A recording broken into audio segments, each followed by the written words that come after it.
Alright, you ready for a super short screencast? Here we go. Micro Unit 4, Screencast 2, entitled The Decision Process, Part 1.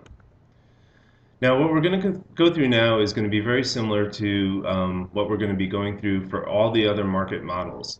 Because every firm, doesn't matter whether they're a perfect competitor or monopolist or what have you, has a decision process to go through.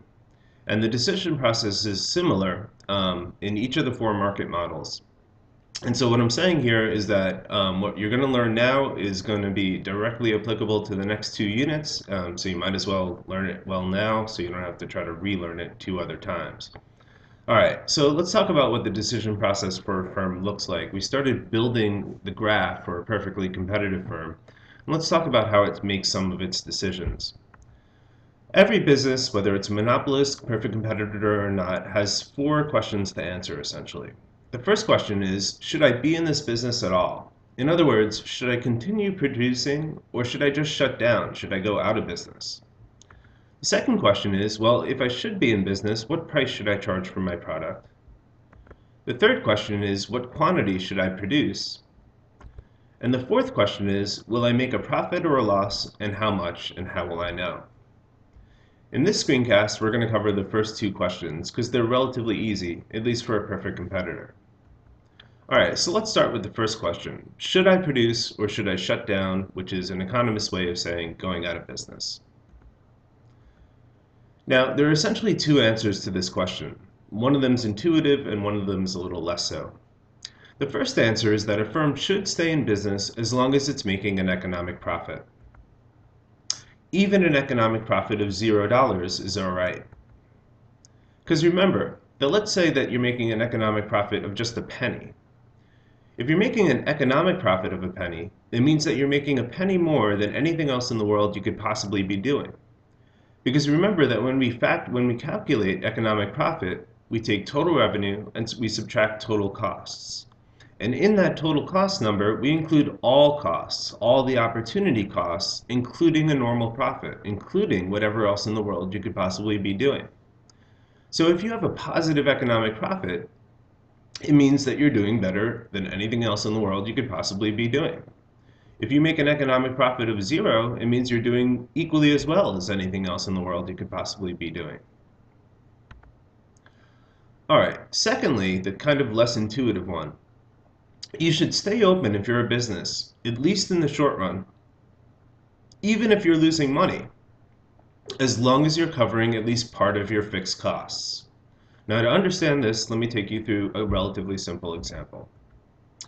Let's say that there's a firm that signs a one-year lease to open a bookstore, and that lease costs $10,000. Let's also assume that all the variable costs, the costs of the workers and whatever else, costs that you can change, are $5,000. Finally, let's assume that your total revenue for the year is $12,500. Alright, well, to figure out whether or not you're making an economic profit, we'll take your total revenues and we'll subtract your total costs. Here you have total revenues of $12,500. Your total costs are equal to your fixed plus your variable costs. Here, $15,000, $10,000 for the lease, and $5,000 for your variable costs. So here in this example, you're making an economic profit of negative $2,500, or another way of saying that, you're making a loss of $2,500.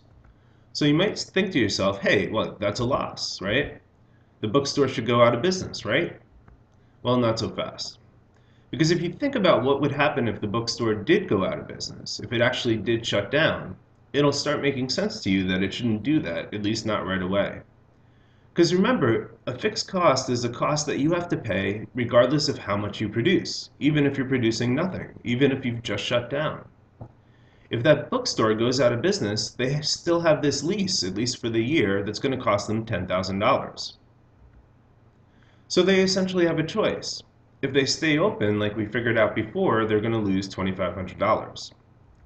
But if they shut down, they're going to lose $10,000. They're going to lose their fixed costs. And they're not producing anything, and they're not selling anything, and they can't make up any part of that difference.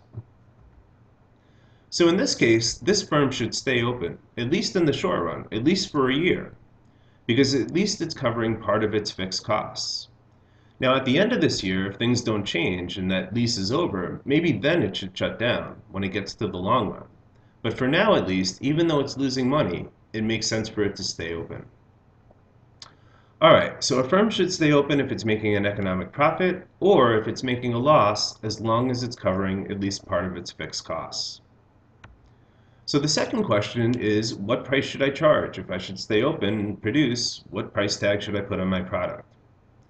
Now, for perfect competition, this answer is kind of nice and really easy, because remember that a perfect competitor is a price taker. Perfect competitor has to charge the market price for reasons I went through in the last screencast. Remember that market price comes from equilibrium supply and demand in the market graph or in the industry graph. Well, short enough. Next time we'll deal with the harder questions.